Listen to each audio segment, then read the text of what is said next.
Hi everyone, welcome back to my channel Nikhita's Adda. నేను ఇవాళ మీకు బాయిల్డ్ ఎగ్ ఫ్రై అనేది చూపించబోతున్నాను. సో ముందుగా ఒక బౌల్లోకి 4 eggs తీసుకొని దాన్ని బాయిల్ చేసుకోవాలి. అండ్ అలాగే ఇంకో సైడ్ ఒక పాన్ పెట్టుకొని అందులో ఒక అరౌండ్ 3 tablespoons ఆఫ్ ఆయిల్ అనేది యాడ్ చేసుకోవాలి. అండ్ ఆయిల్ అనేది బాగా హీట్ అవ్వాలి. హీట్ అయిన తర్వాత దానికి సింపుల్గా మీరు ఏం వేయకుండా జస్ట్ ఆనియన్స్ అనేది ఒక 2 onions చాప్ చేసుకొని వేసేసుకొని బాగా రోస్ట్ అయ్యేదాకా దాన్ని ఫ్రై చేసుకోవాలి.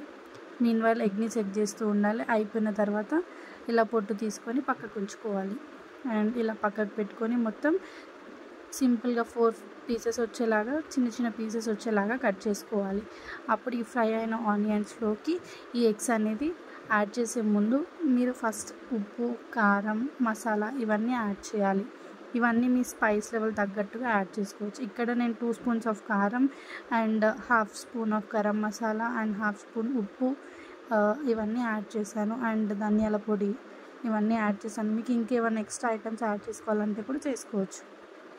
ఇవన్నీ యాడ్ చేసుకొని బాగా కలుపుకోవాలి. మీకు వీడియోలో ఎలా అయితే చూపిస్తున్నానో అలా బాగా మీ కలర్ వచ్చేదాకా ఫ్రై చేసుకోవాలి.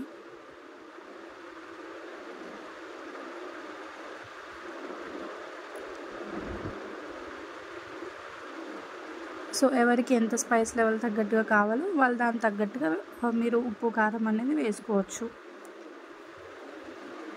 సో బాగా ఉడికించుకున్న తర్వాత దీనికి మీరు ఏవైతే కట్ చేసుకున్న ఎగ్ పీసెస్ అనేవి ఉంటాయో బాయిల్డ్ ఎగ్ పీసెస్ ఇవన్నీ ఇందులో వేసుకోవాలి.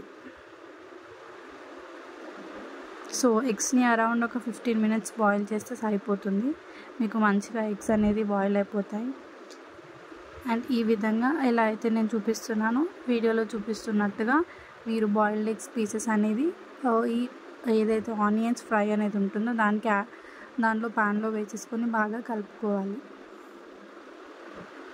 బాగా ఉడికించుకోవాలి. ఆయిల్ అనేది మొత్తం పైకి వచ్చేటట్టుగా చూసుకొని ఉడికించుకోవాలి. వీడియోలో ఎలా అయితే చూపిస్తున్నానో లాస్ట్ దాకా చూసి మీరు అంతవరకు బాయిల్ చేసుకున్నారనుకోండి టేస్ట్ అనేది చాలా సూపర్గా యమ్మీగా ఉంటుంది.